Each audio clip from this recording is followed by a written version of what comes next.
ತುಂಬಾ ಜನಕ್ಕೆ ಎಷ್ಟೋ ಬಾರಿ ಒಂದು ಡೌಟ್ ಬಂದಿರಬಹುದು. ಡಾಲರ್ಸ್ಗೆ ರುಪೀಸ್ಗೆ ಹೇಗೆ ಎಕ್ಸ್ಚೇಂಜಿಂಗ್ ರೇಟ್ ಅನ್ನೋದು ತುಂಬಾ ಡಿಫರೆಂಟ್ ಆಗಿ ಇರುತ್ತದೆ ಎಂದು. ಅಮೆರಿಕದಲ್ಲಿ 10 ಲಕ್ಷ ಆಸ್ತಿ ಹೊಂದಿರುವವನನ್ನು ಮಿಲಿನಿಯರ್ ಅನ್ನುತ್ತಾರೆ. ಆದರೆ ಇಂಡಿಯಾದಲ್ಲಿ 10 ಲಕ್ಷ ಆಸ್ತಿ ಇದ್ದರೂ ಮಿಡಲ್ ಕ್ಲಾಸ್ ಪರ್ಸನ್ ಅನ್ನುತ್ತಾರೆ. ನಾನು ಈ ವಿಡಿಯೋ ಮಾಡುವಾಗ $1 = 75.98 ಪೈಸೆ ಇತ್ತು. $1 ಆದರೆ ಆಪಲ್ ಐಫೋನ್ X 64GB ಇದು $449 ಗೆ ಬರುತ್ತದೆ. ಇದು ಓನ್ಲಿ $1 = $1 ಆದಾಗ ಮಾತ್ರ. ಎಕ್ಸಾಂಪಲ್, ಯಾವುದಾದರೂ $10 ಇರುವ ವಸ್ತು $1 ಆದರೆ 60 ಪೈಸೆಗೆ ಬರುತ್ತದೆ. ಇನ್ನು ಪೆಟ್ರೋಲ್ ವಿಷಯಕ್ಕೆ ಬಂದರೆ, ಪೆಟ್ರೋಲ್ ಅನ್ನು ನಾವು ನೀರು ತೆಗೆದುಕೊಳ್ಳುವ ಹಾಗೆ ತೆಗೆದುಕೊಳ್ಳಬಹುದು. ತುಂಬಾ ಜನ ಹೀಗೆ ತಿಳಿದುಕೊಳ್ಳುತ್ತಾರೆ, ಆದರೆ ಇದೆಲ್ಲ ತಪ್ಪು. $1 ಆದರೆ ಏನೆಲ್ಲ ಆಗುತ್ತದೆ ಎಂದು ತಿಳಿದುಕೊಳ್ಳೋಣ. $1 ಆಗೋದಕ್ಕೆ 2 ಕೇಸಸ್ ಇದೆ. ಕೇಸ್ 1, ಓವರ್ ನೈಟ್ ಅಲ್ಲಿ ಚೇಂಜ್ ಆಗುವುದು. ಕೇಸ್ 2, US ಡಾಲರ್ ವೀಕ್ ಆಗಿ ರುಪೀಸ್ ಸ್ಟ್ರಾಂಗ್ ಆಗುವುದು. ಕೇಸ್ 1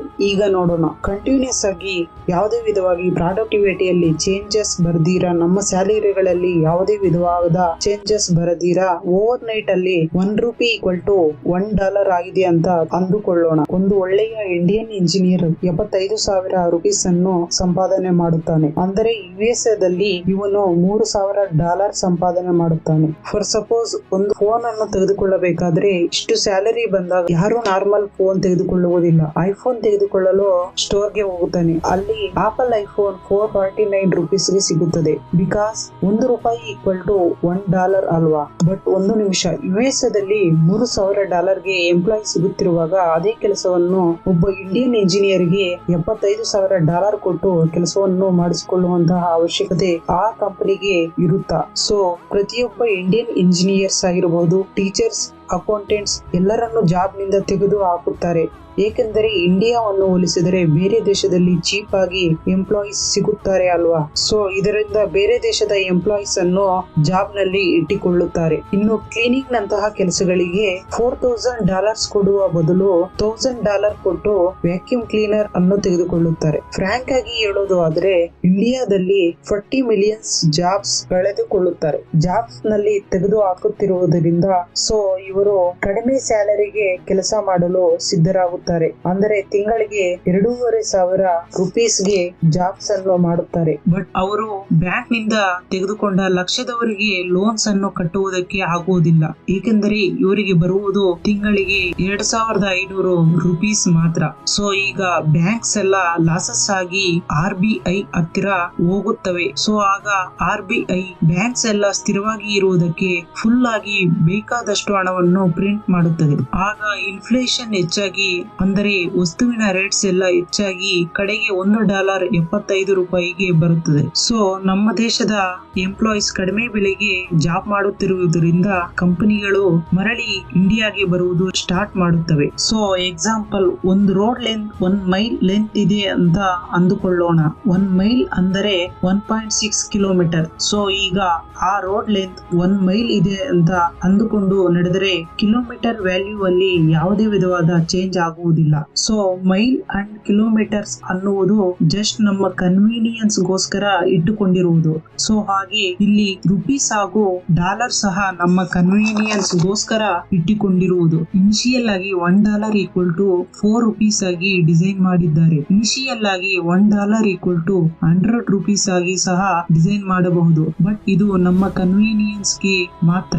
ಓವರ್ ನೈಟ್ ಅಲ್ಲಿ $1 = $1 ಆದರೆ ಇನ್ನೊಂದು ಸಹ ಆಗಬಹುದು. $1 = $1 ಆಗಿರುವುದಕ್ಕಾಗಿ ಇಂಡಿಯಾದಲ್ಲಿ ಪ್ರತಿಯೊಬ್ಬ ಎಂಪ್ಲಾಯಿಗೂ ಸಹ ಆವರೇಜ್ ಆಗಿ $1 ಲಕ್ಷ ಸ್ಯಾಲರಿ ಬರುತ್ತದೆ. ಆದರೆ US ದಲ್ಲಿ ಆವರೇಜ್ ಆಗಿ ಎಂಪ್ಲಾಯಿಗೆ $54,000 ಮಾತ್ರ ಬರುತ್ತದೆ. ಆಗ ಇಂಡಿಯಾದಲ್ಲಿ ಪ್ರತಿಯೊಬ್ಬ ಎಂಪ್ಲಾಯಿಗೆ ಆವರೇಜ್ ಆಗಿ $1 ಲಕ್ಷ ಸ್ಯಾಲರಿ ಬರುತ್ತಿರುವುದರಿಂದ ನಮ್ಮ ಇಂಡಿಯಾ ಪ್ರಪಂಚದಲ್ಲೇ ರಿಚೆಸ್ಟ್ ಕಂಟ್ರಿ ಆಗುತ್ತದೆ. ಆಗ ಪ್ರತಿಯೊಬ್ಬರೂ ಸಹ ಬೇರೆ ದೇಶದ ವಸ್ತುಗಳನ್ನೇ ತೆಗೆದುಕೊಳ್ಳುತ್ತಾರೆ. ಏಕೆಂದರೆ ಬೇರೆ ದೇಶದಲ್ಲಿ ತಯಾರು ಮಾಡಿದ ವಸ್ತುಗಳೇ ನಮಗೆ ಚೀಪ್ ಆಗಿ ದೊರೆಯುತ್ತವೆ. ನಮ್ಮ ಇಂಡಿಯಾದಲ್ಲೇ ತಯಾರು ಮಾಡಿದ ವಸ್ತುಗಳು ತುಂಬಾ ಕಾಸ್ಟ್ಲಿ ಆಗಿರುತ್ತವೆ. ಏಕೆಂದರೆ ಕಂಪನಿಗಳಲ್ಲಿ ಕೆಲಸ ಮಾಡುವ ಎಂಪ್ಲಾಯೀಸ್ಗೆ ತುಂಬಾ ಹೆಚ್ಚು ಸ್ಯಾಲರಿ ಕೊಡಬೇಕಾಗಿರುವುದರಿಂದ ಅವರು ತಯಾರು ಮಾಡುವ ವಸ್ತುಗಳು ಸಹ ಹೆಚ್ಚು ವೆಚ್ಚವನ್ನು ಹೊಂದಿರುತ್ತವೆ. ಆಗ ಯಾರು ನಮ್ಮ ಇಂಡಿಯನ್ ಪ್ರಾಡಕ್ಟ್ಸ್ ಅನ್ನು ತೆಗೆದುಕೊಳ್ಳುವುದಿಲ್ಲ.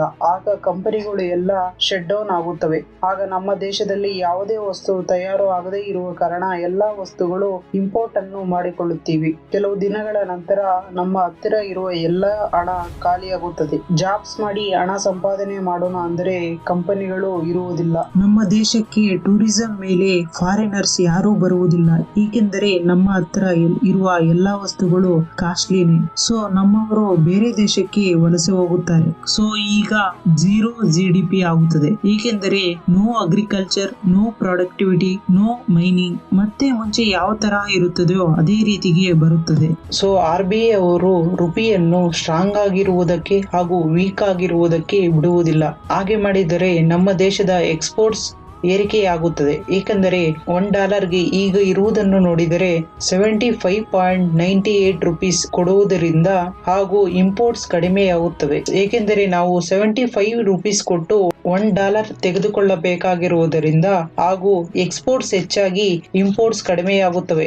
ಆಗ ನಮ್ಮ ದೇಶ ಒಳ್ಳೆಯ ಪೊಸಿಷನ್ ಅಲ್ಲಿ ಇರುತ್ತದೆ. ತುಂಬಾ ಜನಕ್ಕೆ ಒಂದು ಮಿಸ್ಕನ್ಸೆಪ್ಷನ್ ಇರುತ್ತದೆ, $1 = 75 ರೂಪೀಸ್ ಅಂದರೆ ಇಂಡಿಯಾಗಿಂತ USA ಸ್ಟ್ರಾಂಗ್ ಎಕಾನಮಿ ಎಂದು. ಫಾರ್ ಸಪೋಸ್ ಎಕ್ಸಾಂಪಲ್ಗೆ 3 ಬ್ರದರ್ಸ್ ವಿಲೇಜ್ ನಿಂದ ಹೋಗಿ 3 ಬೇರೆ ಬೇರೆ ದೇಶಗಳಲ್ಲಿ ಆಶ್ರಯವನ್ನು ಹೊಂದಿದ್ದಾರೆ ಎಂದು ಅಂದುಕೊಳ್ಳೋಣ. ಒಂದು ಕಂಟ್ರಿಯಲ್ಲಿ ಹೈಟ್ ಅನ್ನು ಫೀಟ್ಸ್ ಅಲ್ಲಿ ಮೆಜರ್ ಮಾಡುತ್ತಾರೆ, ಇನ್ನೊಂದು ಕಂಟ್ರಿಯಲ್ಲಿ ಹೈಟ್ ಅನ್ನು ಸೆಂಟಿಮೀಟರ್ಸ್ ನಲ್ಲಿ ಮೆಜರ್ ಮಾಡುತ್ತಾರೆ, ಮೂರನೇ ಕಂಟ್ರಿಯಲ್ಲಿ ಹೈಟ್ ಅನ್ನು ಇಂಚಸ್ ಅಲ್ಲಿ ಮೆಜರ್ ಮಾಡುತ್ತಾರೆ. ಆದರೆ ಒಂದು ಫೆಸ್ಟಿವಲ್ಸ್ ಗೆ ಈ 3 ಬ್ರದರ್ಸ್ ಒಂದು ರೂಮ್ ನಲ್ಲಿ ಒಂದಾಗುತ್ತಾರೆ. ಅದರಲ್ಲಿ ಒಬ್ಬ ಈ ಬೆಡ್ರೂಮ್ ಲೆಂತ್ 12 ಫೀಟ್ ಅನ್ನುತ್ತಾನೆ, ಇನ್ನೊಂದು ದೇಶದವನು 360 ಸೆಂಟಿಮೀಟರ್ ಅನ್ನುತ್ತಾನೆ, ಮೂರನೇ ದೇಶದವನು ಈ ಬೆಡ್ರೂಮ್ ಲೆಂತ್ 144 ಇಂಚಸ್ ಅನ್ನುತ್ತಾನೆ. ಈಗ ಇವರು ಮೂವರು ಬೇರೆ ಬೇರೆಯಾಗಿ ಹೇಳಿದ್ರು ರೂಮ್ ಲೆಂತ್ ಅಲ್ಲಿ ಯಾವುದೇ ವ್ಯತ್ಯಾಸ ಬರುವುದಿಲ್ಲ. ಜಸ್ಟ್ ಅವು ಯೂನಿಟ್ಸ್ ಕನ್ವರ್ಸೇಷನ್ ಮಾತ್ರ. ಕರೆನ್ಸಿ ಬೇಸ್ ಮೇಲೆ ಕಂಟ್ರಿ ಸ್ಟ್ರೆಂತ್ ಅನ್ನು ಹೇಳುವುದು ಅರ್ಥವೇ ಅಲ್ಲ. 1 ಕುವೈತ್ ದಿನಾರ್ = 348 ಜಪನೀಸ್ ಹೆನ್ಗೆ ಸಮ. ಇದರಿಂದ ಜಪಾನ್ ಕುವೈತ್ ಗಿಂತ ಕಡಿಮೆ ಅಲ್ಲ, ಅವರು ಜಸ್ಟ್ ಡಿಫರೆಂಟ್ ಯೂನಿಟ್ಸ್ ಅಲ್ಲಿ ಮೆಜರ್ ಮಾಡುತ್ತಿದ್ದಾರೆ ಅಷ್ಟೇ. ಹಾಗೆ ಅಂದುಕೊಂಡರೆ 1 ರೂಪಿ = 1.42 ಜಪನೀಸ್ ಹೆನ್ಗೆ ಸಮ. ಆದರೂ ಸಹ ಜಪಾನ್ ನಮಗನ್ನ well developed country. So based on currency country strength ಹೇಳುವುದಕ್ಕೆ ಸಾಧ್ಯವಿಲ್ಲ. ಕೇಸ್ 2 ಗ್ರಾಜುಯಲ್ ಆಗಿ ಚೇಂಜ್ ಆಗುವುದು. USA ಡಾಲರ್ ವ್ಯಾಲ್ಯೂ ಕಡಿಮೆಯಾಗಿ ರುಪಿ ಸ್ಟ್ರಾಂಗ್ ಆಗುವುದು. ಹೀಗೆ ಆಗಬೇಕೆಂದರೆ ನಮ್ಮ ಕಂಟ್ರಿ ಇನ್ಫ್ಲೇಷನ್ US ಅನ್ನು ಹೋಲಿಸಿದರೆ ಕಡಿಮೆ ಇರಬೇಕು. ಹೀಗೆ ಯಾವತ್ತಿಗೂ ಜರುಗುವುದಿಲ್ಲ. ನಿಮಗೆ ಈಗ 1 ರೂಪಿ = $1 ಆಗಿ ಮಾಡಬಹುದಾ ಎಂಬ ಪ್ರಶ್ನೆ ನಿಮಗೆ ಉದ್ಭವವಾಗಬಹುದು. ನನ್ನ ಪ್ರಕಾರ ಮಾಡಬಹುದು. ಇದಕ್ಕೆ ಕೂಡ 2 ವಿಧಾನ ಇದಾವೆ. ಮೊದಲನೇ ವಿಧಾನವೆಂದರೆ ಜಸ್ಟ್ ಒಂದು ನ್ಯೂ ಕರೆನ್ಸಿಯನ್ನು ಜಾರಿಗೆ ತರುವುದು. ನಾವು ಅದಕ್ಕೆ NIR ಎಂದು ಹೆಸರು ಇಡೋಣ, ಅಂದರೆ ನ್ಯೂ ಇಂಡಿಯನ್ ರುಪಿ ಎಂದು ಅರ್ಥ. ಹೊಸ ಕರೆನ್ಸಿ ಪ್ರಕಾರ 1 NIR = 100 INR ಆಗಿ ಮಾಡೋಣ. INR ಎಂದರೆ ಇಂಡಿಯನ್ ರುಪೀಸ್ ಎಂದು. ಹೊಸ ಕರೆನ್ಸಿ ಪ್ರಕಾರ 1 NIR = 100 INR ಆಗಿ ಈಕ್ವಲ್ ಮಾಡೋಣ. INR ಎಂದರೆ ಇಂಡಿಯನ್ ರುಪೀಸ್ ಎಂದು ಅರ್ಥ. ಈಗ ಇರುವ ಕರೆನ್ಸಿಯನ್ನು ಡಿಮಾನಿಟೈಸ್ ಮಾಡಿ ಓಲ್ಡ್ ಕರೆನ್ಸಿಯನ್ನು ಬ್ಯಾಂಕ್ಗಳಿಗೆ ಹೋಗಿ ಎಕ್ಸ್ಚೇಂಜ್ ಮಾಡಿಕೊಳ್ಳಿ ಎಂದು ಹೇಳೋಣ.